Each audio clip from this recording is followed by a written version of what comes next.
Having the IG report is very important, and giving the IG the latitude to take the investigation where it needs to go. Having the U.S. Attorney from Utah attached to the IG to give them the kind of tools they need. ZTE, we closed it. It wasn't another administration. It was this administration that closed it. It's a phone company, for those that don't know. What matters to us is the Article 1 branch of government conducting oversight of the executive branch is that we do get these document requests honored. Congress would like to see documents opened up. A lot of people are saying they had spies in my campaign. Welcome to In Pursuit of Truth. This is your host, Sir Patrick Mack. Q has not slowed down posting. We got more Q. I'm going to read through these first. If you want to skip straight through to the analysis, just click the timestamp below. Okay, post 1434, May 22nd, 52 minutes past the hour of 11 a.m. Reread slowly and carefully. We have a Breitbart link. Did you see the Paul Ryan interview a short time ago? When you were no longer seeking another term, you are free to make better decisions. Rapid fire. Flood is coming. Future proves past. Then we have CNN in brackets. Q. Post 1435. We have an image here of a tweet from The Last Refuge. Number 1, sometimes conspiracy theories are not theory. Nellie Orr is the wife of DOJ Deputy Bruce Orr, and she is an employee with Fusion GPS. Why would she apply for a ham radio license a month after Fusion GPS contracted with MI6 agent Christopher Steele? Anon says, Nellie Orr ham radio. 1 minute past the hour of 1 p.m., Q responds saying, avoid NSA data collection. It failed. Q. Post 1436, looks like we have a graphic. This is an excerpt of a letter from Senator Ron Johnson to FBI Director Wray. Then FBI Deputy Director Andrew McCabe sent an email to senior FBI leadership with the subject line, Flood is coming. Mr. McCabe wrote, CNN is close to going forward with the sensitive story. The trigger for them, CNN, is they know the material was discussed in the brief and presented in an attachment. January 8th, 2017, 12:55 p.m. Mr. McCabe emailed then Deputy Attorney General Sally Yates and then Principal Deputy Attorney General Matthew Axelrod with the subject line, News. Mr. McCabe wrote, just an FYI, and as expected, it seems CNN is close to running a story about the sensitive reporting. Rapid Fire, a movie by that name involving a corrupt FBI flood is coming. FBI Deputy Director Andrew McCabe sent an email with the subject line, Flood is coming, indicating CNN is going to run a sensitive story. CNN in brackets, CNN is targeted, but then so is McCabe for classified information to them. And 4 minutes past the hour of 1 p.m., Q responds, it's happening, Q. Post 1437, 47 minutes past the hour of 2 p.m., we have a reference to a November picture and a couple updated pictures labeled AF15A, AF15A2. AF15A2 and 3. Post 1438, 7 minutes past the hour, Q is responding to an Anon that says Air Force One pics from same set as November 2017 Q trip code equals proof that Q equals same Q as always. Direct SOT at Corsi et al.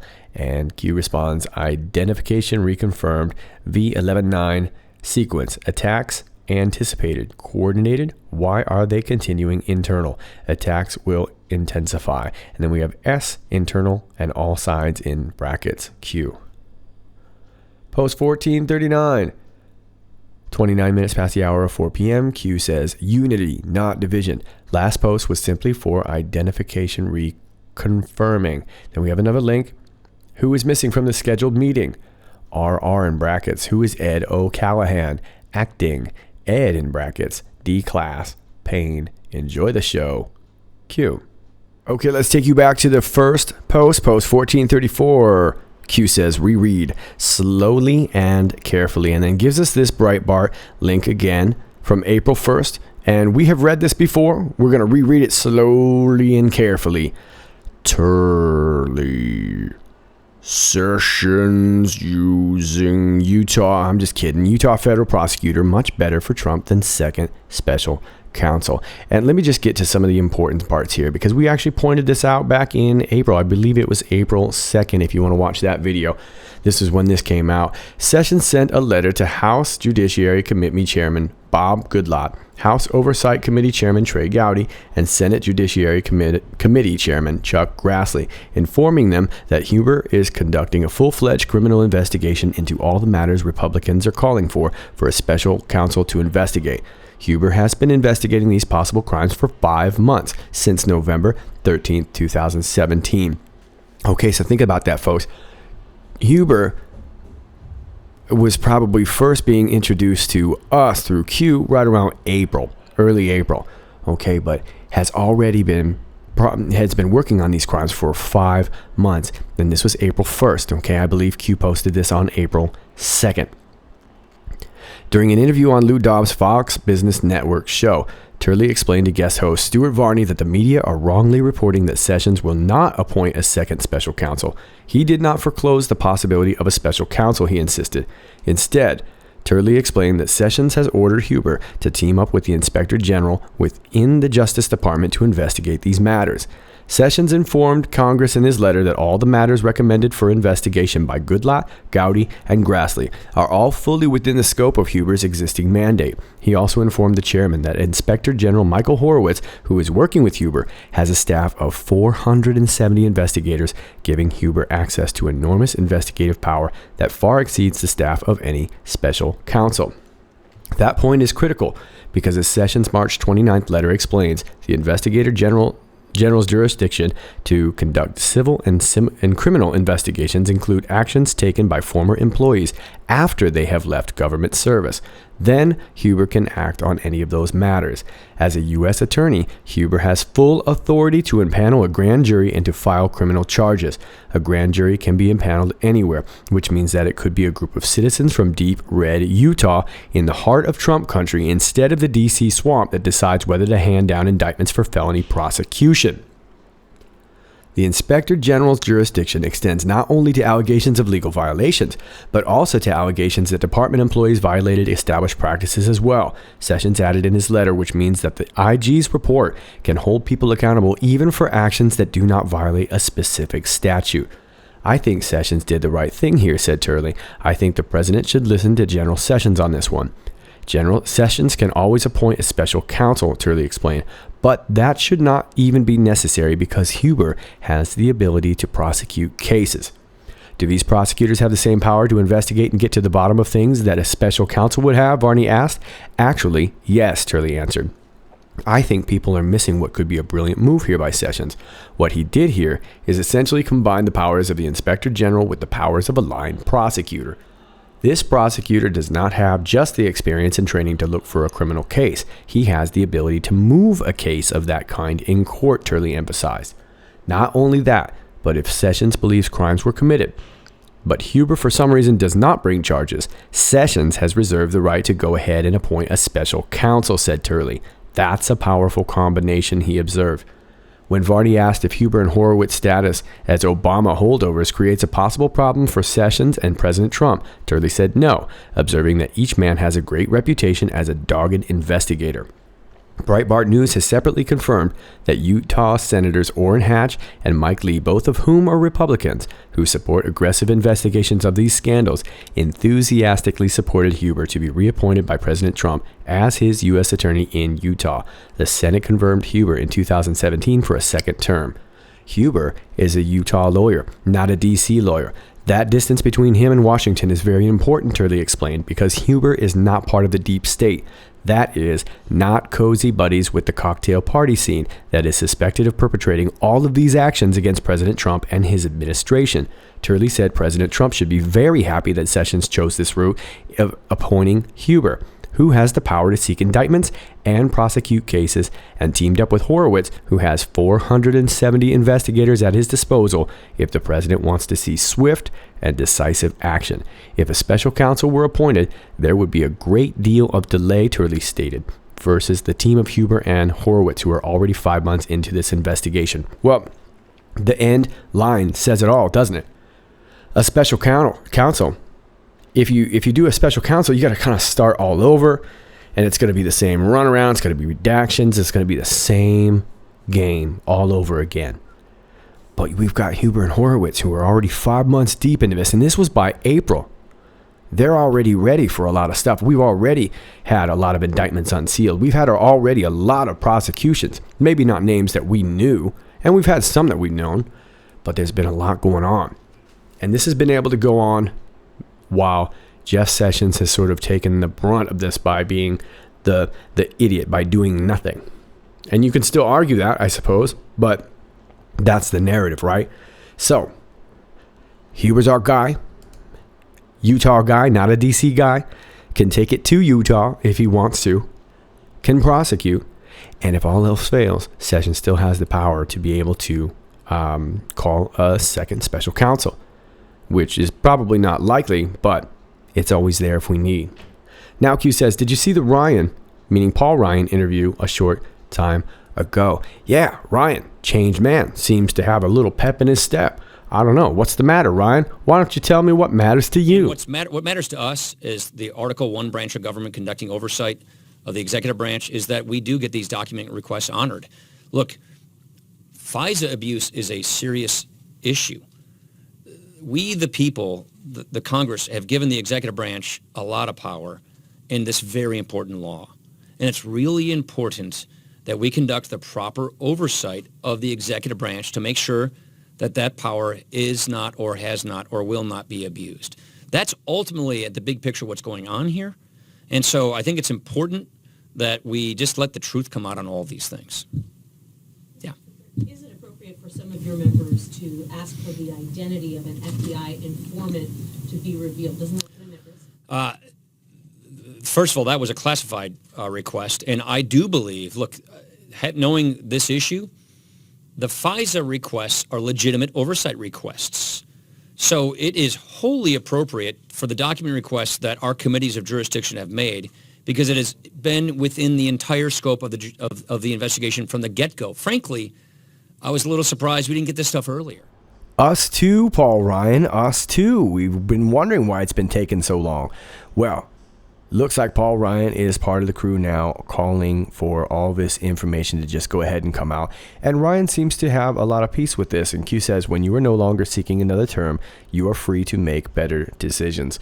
Well, ever since the State of the Union address, I think there's been a lot of politicians, not just Paul Ryan, but Paul Ryan, of course, is a great example of certain politicians who maybe had some strings on them. And maybe those strings have been cut and they can be a little bit freer to make those better decisions. Now, Ryan has not always been locked in step with the president, has he? As a matter of fact, they have butted head quite a few times. They butted head, and now it doesn't seem to be that way anymore. And if you notice in the interview that we just watched there, Paul Ryan seems very relaxed and very at peace with whatever's going on here. He doesn't seem to be very tense at all. So whatever it is, Paul Ryan is singing kind of a different tune these days and seems to be very, very at peace with that, which seems pretty good to me. Well, there's a lot of things coming in. We're going to start getting all these texts and all these memos now coming in, hopefully unredacted. Hopefully we're going to get everything because now we're demanding it. We're not really asking anymore. And Q says, rapid fire flood is coming. Future proves past. CNN, Q. And of course, rapid fire is in reference to this movie here. It's a 1992 film, and it's an action film directed by Dwight H. Little and starring Brandon Lee, Powers Booth, and Nick Mancuso. The film was released in the United States on August 21st, 1992. There's not really that much regarding the plot or anything like that. I think there was just maybe they were talking about this line, the flood is coming, and it is, we'll talk about it in a little bit. But Q then goes on to say future proves past, CNN, Q. And we're going to talk about CNN in just a minute too, as well as the rapid fire and flood is coming. But we know when Q says future proves past, that something in the future will pop up and will probably give us a little bit more clarity on things that Q has already been talking about. Let's move you on to the next post first. This is post 1435. The Twitter page of the Last Refuge post, sometimes conspiracy theories are not theory. Nellie Orr is the wife of DOJ Deputy Bruce Orr, and she is an employee with the Fusion GPS. Why would she apply for a ham radio license a month after Fusion GPS contracted with MI6 agent Christopher Steele? The Anon says Nellie Orr, ham radio, and Q says avoid NSA data collection. It failed. Okay, I don't even know where to start with this. Nellie, look at me. Now, look, are you looking at me now? Now, look at me. Okay. Were you and Bruce talking to Christopher Steele on the ham radio? Were you and Bruce talking to Christopher Steele on the ham radio. That's not spy stuff. That's shortwave radio stuff. Okay, you can get that ham radio license in the Scouts. And since it's no longer Boy Scouts, you could join if you want to go get your ham radio license. You could have done it there, and you could have gotten a little badge. You could have pinned it right on your next to your everybody gets a badge. Were you and Bruce talking to Christopher Steele on the ham radio? That's not wise. You would have been better to just be using your Candy Crush comms on your Chinese phones. Q says avoid NSA data collection. It failed. Yeah, well, of course it failed. It's a ham radio. It's shortwave radio, folks. Nelly, look at me. Nelly, when you go and you get a ham radio license, they put your name on it. And when Bruce goes and gets a license, they put his name on it too. Did you know that? Nelly. Oh, Nelly. All right, let's move on to the next post. This is post 1436, and we've got some excerpts here, and I'm going to actually take you to the letter, so I'm not going to read them to you here. I want to read you the post from the Anon, who says, Rapid Fire, a movie by that name involving a corrupt FBI flood is coming. FBI Deputy Director Andrew McCabe sent an email with the subject line, Flood is coming, indicating CNN is going to run a sensitive story. CNN is targeted, but then so is McCabe for classified information to them. Q responds, it's happening. And that's what they're talking about here. This is the letter to Christopher Wray from Ron Johnson, not to be mistaken for Miami Vice's Don Johnson. Okay, and I'm not going to read you the whole thing here, but I do want to read you some of the highlights. Dear Director Wray, the Committee on Homeland Security and Government Affairs is continuing its oversight of the Federal Bureau of Investigation. The committee recently received documents that contain several references to a sensitive matter, which appears from context to refer to the memorandum prepared by former British intelligence officer Christopher Steele, the Steele dossier. I write to request information about the FBI's handling of this matter. According to documents received by the committee, the FBI appeared to have had awareness in January 2017 that media outlets had information about the Steele dossier. It appears that then FBI Director James Comey briefed then President-elect Trump about this information at the request of then Director of National Intelligence James Clapper. According to the FBI, CNN then published its article using the President-elect briefing as the trigger. Now let's read you some of the highlights, the classic hits. January 6, 2017, 9:44 a.m. FBI Chief of Staff Jim Rubicki sent an email to unspecified recipients stating the director is coming into HQ briefly now for an update from the sensitive matter team. January 6, 2017, afternoon, Director Comey met with President-elect Trump. January 7, 2017, Director Comey memorialized his discussion with President-elect Trump via email to senior FBI leadership. Director Comey wrote, I said there was something that Clapper wanted me to speak to President-elect about alone or in a very small group. Director Comey wrote, I then executed the session exactly as I had planned, and I said media like CNN had them and were looking for a news hook. January 8, 2017, 12:08 p.m., then FBI Deputy Director Andrew McCabe sent an email to senior FBI leadership with the subject line, Flood is coming, Mr. McCabe wrote. CNN is close to going forward with the sensitive story. The trigger for them, CNN, is they know the material was discussed in the brief and presented in an attachment.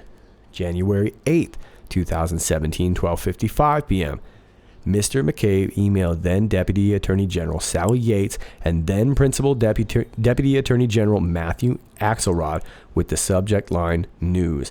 Mr. McCabe wrote, just an FYI, and as expected, it seems CNN is close to running a story about the sensitive reporting. January 10, 2017, CNN published a story entitled Intel Chiefs Presented Trump with Claims of Russian Efforts to Compromise Him. The article explained that the president-elect received a briefing on the contents of the Steele dossier. January 10, 2017, 6:20 p.m. BuzzFeed News published the contents of the Steele dossier. Wow, of all the places to break the story, BuzzFeed. Good job, guys. Good job. Good job. Might as well have you just use your ham radio. All right, so now we've got this, and we've also got this as well, and this is also to Director Wray, and this is talking about some of the text from Lisa Page and Peter Strzok.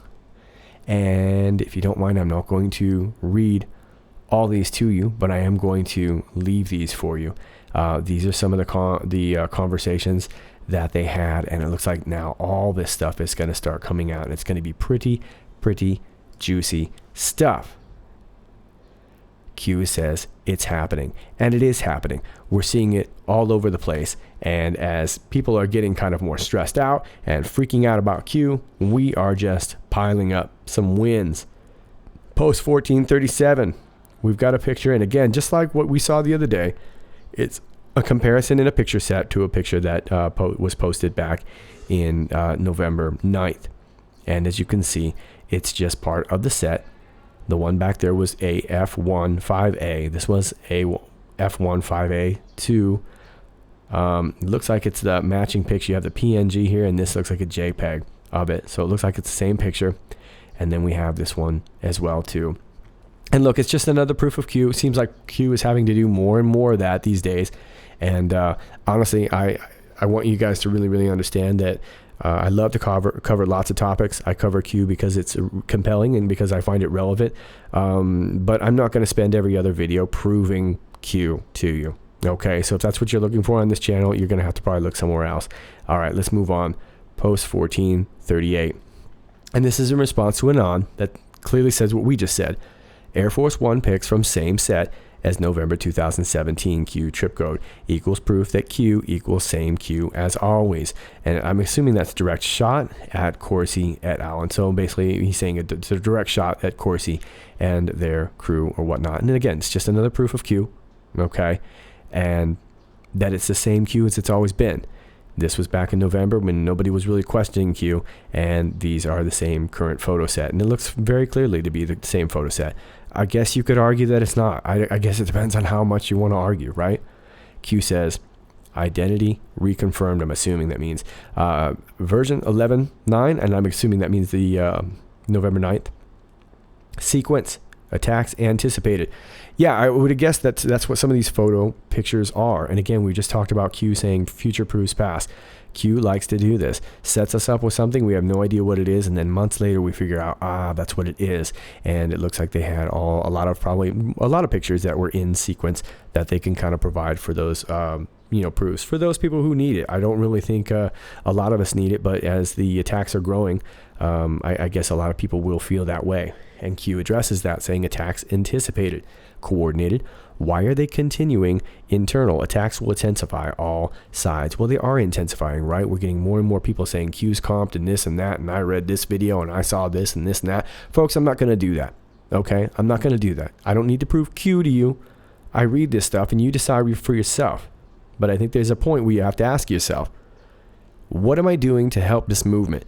Regardless of how you feel about Q, regardless of how you feel about President Trump, me, this channel or that channel or whatever, you need to ask yourself, what am I doing to help this movement? And if you're just going around pointing fingers and calling everybody a psyop, you need to really ask yourself if you're helping this movement at all or not. And I can tell in listening to some of these other channels, not just Q channels, people are getting more and more frustrating. They don't want to talk about this all the time. Just move on with what you think. If you're not into the Q thing, cool, move on. If you're into it, we're sticking with it over here. All right? And that's what we're doing. And it doesn't matter how emphatically you feel about it in the comment section, we're going to move on. And Q is saying attacks will intensify, and they will. And for those of you who are following Q, just keep your head down and your hands up. All right? Don't worry about it so much. We don't have to address all the haters. Okay? And if you're not sure about Q, it's okay too. You can follow his station. If you don't like Q, you can follow this. You can do whatever you want. It's a free country. But guess what? So can we. Let's move on.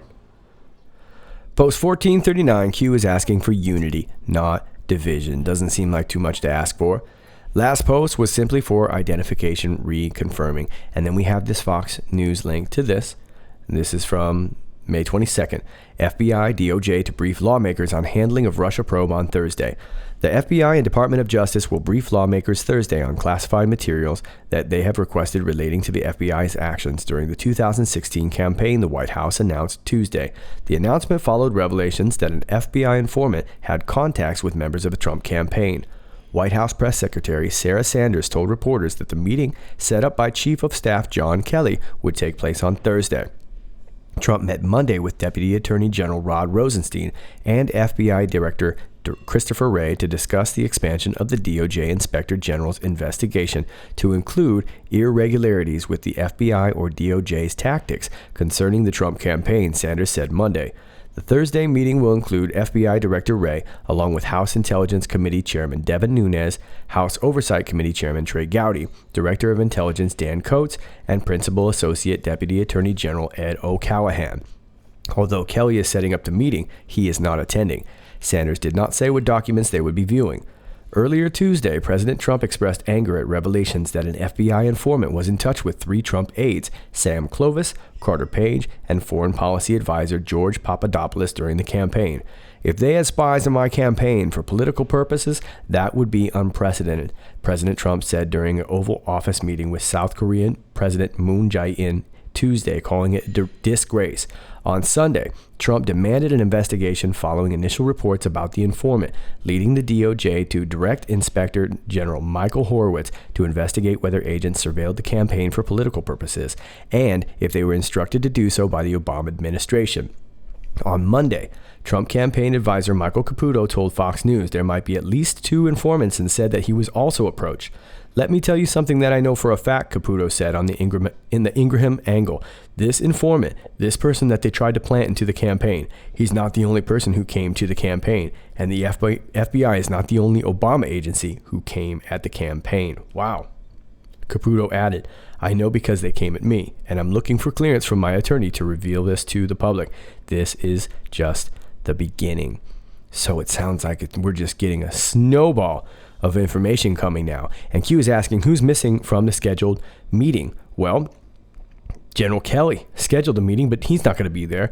And although Rod Rowe met with Trump on Monday, not meeting on Thursday. Is Rod Rowe going to go? Is he out the door? Looks like it. Well, who is Ed O'Callahan? He is going to be at the meeting. And this is from back in April 3rd, 2018. Deputy Attorney General Rod Rosenstein names new acting deputy. Deputy Attorney General Rod Rosenstein has named a new acting deputy of his own. The Department of Justice on Tuesday announced Edward O'Callahan will be the acting Principal Associate Deputy Attorney General.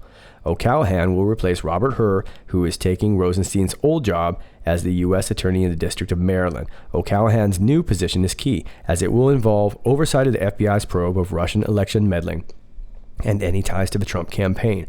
O'Callahan has been serving as the Principal Deputy Assistant Attorney General for the DOJ's National Security Division. So, could this be our temp guy? But it looks like either way, Rod Rowe's not showing up on Thursday. Now, Ed O'Callahan is. Trey Gowdy is. And then, of course, we've got this Panuccio guy as well, too. Could be the acting guy, and is Ed. Oh, now if Rod Rosenstein is already fired, or if he's already recused himself, whatever happened at this meeting that we'll find out, does that mean that Ed O'Callahan will now be the acting guy? It's really hard to say, but it could be. And then Q goes on to put Ed in the kill boxes too. Does that mean that Ed is just going to be acting until we find somebody else? And it looks like we're going to find a lot more information about this spying, and it's all going to get declassified. So, Rod Rosenstein on his way out the door. Ed O'Callahan might just be stepping in for a moment. Could he be on the way out? You tell me. But either way, it looks like we're going to get a lot of materials in the next few weeks declassified, and it's going to cause a lot of pain. So grab your popcorn, folks, and enjoy the show. Those are your Q posts for the day. I've got a ton of more material. I'm trying to make some videos for you, but Q just does not stop posting. So if we can get a break here, I'll try and get some of that out for you.